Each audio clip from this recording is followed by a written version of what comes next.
What works? Language, literacy and numeracy in training and assessment.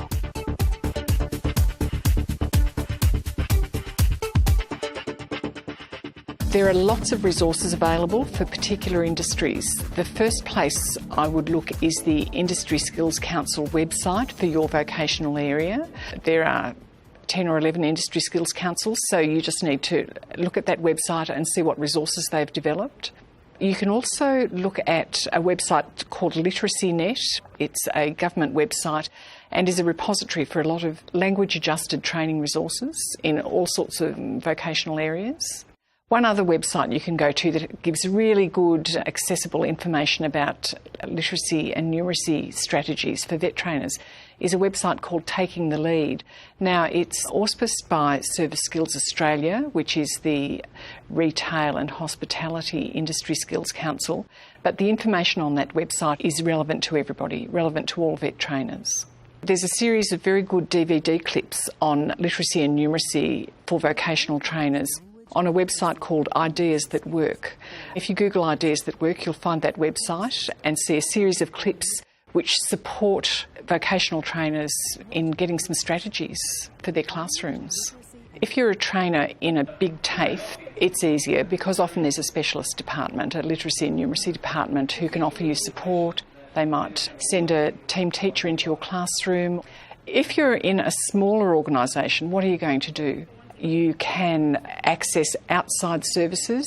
Your organisation might hire a consultant. It's important for everyone to learn how to use the Australian Core Skills Framework. There's lots of freely available professional development for vocational trainers to learn about literacy and numeracy in their training. We set a professional development calendar for 12 months ahead with all the dates locked in for all of the trainers. And our expectations are when a trainer comes to our team, brand new, in their trainer's contract, they have to undertake professional development. We're always stretching their skills so they're keeping their currency up to date as much as possible.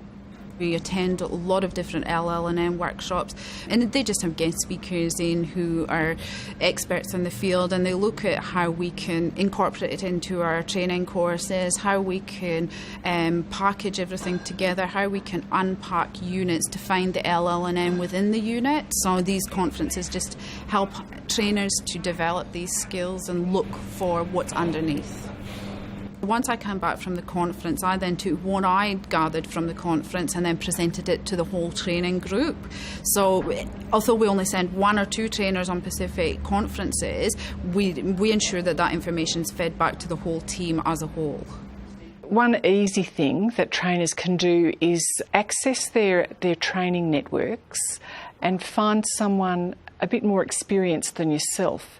You can obviously pose a question to them or a case study of a student where you've got barriers to learning, engagement, literacy and numeracy, and they can come back with a real life case study of how they've overcome that situation. So it's a great way of sharing resources that are free.